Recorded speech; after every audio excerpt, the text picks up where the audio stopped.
Hello everyone, मेरा नाम राखी साक्य है। आज मैं आप लोगों को अपनी टिनाइटिस की जर्नी शेयर करने जा रही हूँ। मुझे टिनाइटिस फरवरी फर्स्ट वीक में हुआ था और मुझे ये टिनाइटिस होने की वजह यानी कि कफ़ कोल्ड, बार बार मुझे कफ़ कोल्ड की एलर्जी थी। उसमें सबसे पहले कान ब्लॉक जैसे हो जाते थे। उसके बाद में लास्ट फरवरी फर्स्ट वीक में मुझे टिनाइटिस हुआ। उसमें मुझे लेफ़्ट ईयर में हल्की सी वॉइस थी। उसके चलते चलते समझ नहीं आ रहा था ये क्या है क्या नहीं है। तो 2 मंथ फरवरी मार्च तो ऐसे ही निकल गया। अप्रैल में मुझे कुणाल भैया के चैनल से एक शिवम की सक्सेस स्टोरी हमने सुनी, तो उसको फिर मैंने योग एक्सरसाइज फॉलो की। तो अप्रैल फर्स्ट वीक से मैंने स्टार्ट किया। आज मई के मंथ में मुझे 90% रिलीफ है और हाइपरएक्यूसिस भी था। यहाँ तक कि बर्तन फटकने की आवाज़ भी हमको चुभती थी। हाइपरएक्यूसिस बिल्कुल कंप्लीट हो गया है। और पहले तो लेफ़्ट ईयर में था टिनाइटिस। मुझे नहीं पता था कि टिनाइटिस में डाइट क्या होती है, तो चाय भी बहुत पीती थी। फिर मुझे पता चला इसमें डाइट मोस्ट इम्पॉर्टेंट है टिनाइटिस को ट्रीट करने के लिए। फिर मैंने डाइट फॉलो की।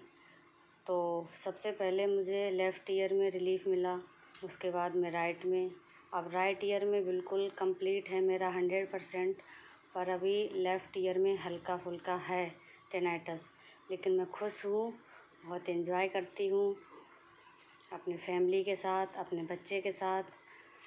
लेकिन शुरू में तो ऐसा लगा था कि पता नहीं ये क्या बीमारी है, सही होगी या नहीं। लेकिन टिनाइटिस को हराने के लिए सबसे बड़ी बात तो ये है कि अपने अंदर कॉन्फिडेंस लाना होगा, मतलब पॉजिटिव रहना होगा कि हाँ, ये टिनाइटिस ठीक हो सकता है। लोगों ने ठीक किया है, मैं भी ठीक हुई हूँ, तो आप लोग भी ठीक हो सकते हैं। बस पॉजिटिव रहना है, अच्छे थॉट सोचने हैं। और सुबह शाम योग एक्सरसाइज, जिसमें मैंने अनुलोम विलोम, भस्त्रिका प्राणायाम, ब्राह्मी और कुछ ईयर स्ट्रेचिंग मसाज भी की हैं। और ये उसमें क्या कहते हैं, शशांक आसन, भुजंग आसन, ये सारे मैंने फॉलो किए हैं।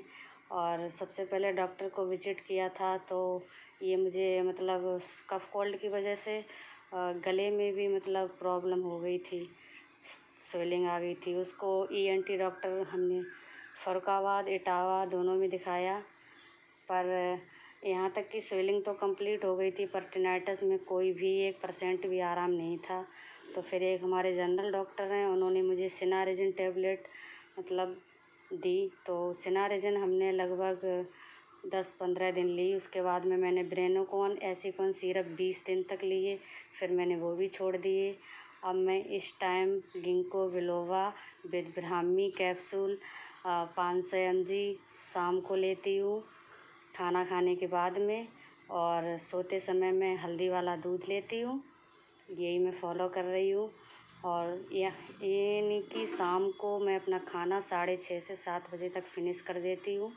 और सबसे बड़ी बात यह है कि सोने से कम आधे घंटे पहले मैं अपने मोबाइल को बिल्कुल टच नहीं करती हूँ, यानी कि मोबाइल कम से कम यूज़ करती हूँ अभी भी।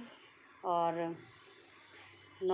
कि अब अच्छी नींद भी आती है, उसके लिए आपको पॉजिटिव तो रहना ही है। शाम को मैं अपनी डाइट बता रही हूँ, मैं शाम को सोते समय हल्दी वाला दूध ज़रूर लेती हूँ। इसी के साथ आप लोगों को कोई क्वेरी हो तो आप पूछ सकते हैं। खुश रहिए, मस्त रहिए, सही हो जाएगा सब। बट ये है कि टाइम लगता है सही होने में, पर सही ज़रूर होता है और हुए भी हैं लोग सही। Thank you.